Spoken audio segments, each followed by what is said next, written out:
नमस्कार, RB news में स्वागत है आपका और मैं हूं आपके साथ शमा प्रवीण। नए अंदाज में आपके शहर, गांव और कस्बे की खबर पहुंचाएंगे हम।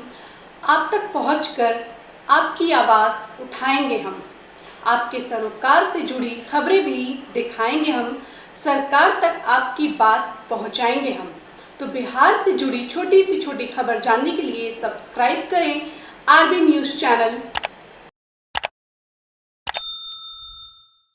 नोखा प्रखंड के हथनी पंचायत में पंचायत सरकार भवन के उद्घाटन करता बिहार सरकार के सम्माननीय मंत्री आदरणीय पंचायती राज मंत्री आदरणीय मुरारी गौतम जी, इस कार्यक्रम के मुख्य अतिथि आप सबके लोकप्रिय विधायिका आदरणीय बिहार सरकार के मंत्री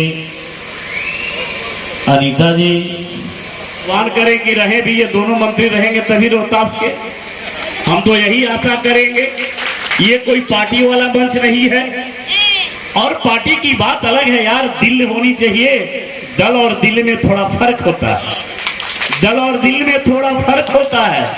दिल से दिल मिलते रहना चाहिए, दल मिले चाहे न मिले। ये राजनीति कोई बहुत बड़ा विषय नहीं है।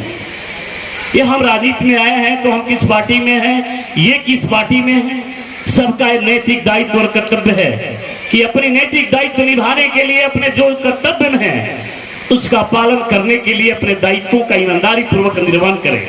हम समाज सेवा के लिए आए हैं, हम आपके दुख दृष्टि के लिए आए हैं, आपकी सेवा करने के लिए आए हैं। शोषित, दलित, पिछड़ित, गरीब, जो गांव के अंतिम पंक्ति में रहने वाले जो लोग हैं, हम उसके लिए चुन के आए हैं। आप उनके लिए हमें चुना है, हम दूसरों के लिए नहीं आए।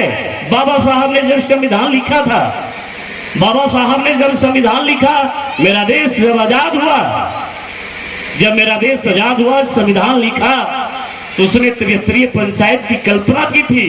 वही पंचायत जो एक जमाने में, एक युग में, एक त्रेता द्वापर में पंच हुआ करता था। पंच परमेश्वर की संज्ञा दी जाती थी। पंचायत होती थी, गांव में कोई झगड़ा हो जाता था तो पंचायत होता था। लेकिन मैं धन्यवाद दूंगा माननीय मंत्री जी को कि जिन्होंने सोचा कि त्रिस्तरीय पंचायत की भागीदारी अगर शासन के तौर पे नहीं हो, प्रशासन के तौर पे नहीं हो तो मेरा पंचायत का विकास नहीं होगा, मेरे गांव में झुग्गी झुपड़ी में रहने वाले लोगों का विकास नहीं होगा, वो बाधित रहेगा। त्रिस्तरीय पंचायत को प्रभावी बनाने के लिए, त्रिस्तरीय पंचायत को ताकत देने के लिए मित्रों, मैं कहते हुए हमें गौरव हो रहा है क्योंकि त्रिस्तरीय पंचायत के हम प्रतिनिधि हैं। अगर त्रिस्तरीय पंचायत के प्रतिनिधि नहीं रहे तो मैं वादा करता हूं आप सबके सामने, आप गांव के लोग हैं, आपकी सहभागी अगर सरकार में नहीं हो, चाहे किसी की सरकार हो, चाहे किसी की सरकार हो, सरकार का कोई काम नहीं हो सकता है, न कोई विकास हो सकता है, न कोई विकास हो सकता है, न कोई आगे कार्यक्रम हो सकता है अगर त्रिस्तरीय पंचायत का प्रतिनिधि नहीं रहे।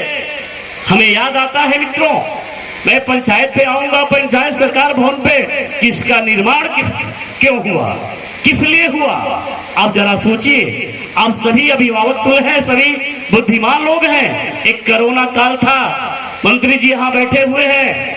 ये त्रिस्तरीय पंचायत का दुख है, ये त्रिस्तरीय पंचायत की ताकत है, ये त्रिस्तरीय पंचायत का समर्पण है, ये त्रिस्तरीय पंचायत का सद्भाव है, सम्मान है, सब प्रेम है, अभिमान है। मैं फख्र करता हूं कि मैं त्रिस्तरीय पंचायत का प्रतिनिधि हूं। कोरोना काल आया था, वैक्सीनेशन की बारी थी, जिसके घर में कोरोना हो जाता था मित्रों, बाप बेटा भी छोड़ देता था, किसी के कोई साथ नहीं रखता था, किसी से कोई बात नहीं करता था। हवा रुक गई थी, विश्व रुक गया था, सूरज रुक गया था, चांद रुक गया था, सब रुक गए थे।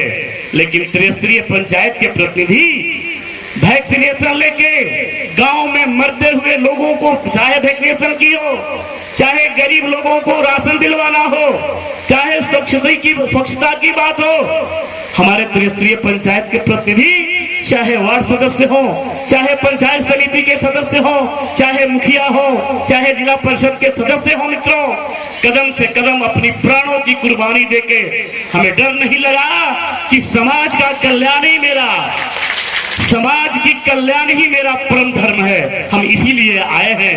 यही त्रिस्तरीय पंचायत की कल्पना आदरणीय भीमराव अंबेडकर संविधान के निर्माता ने कल्पना की थी संविधान में।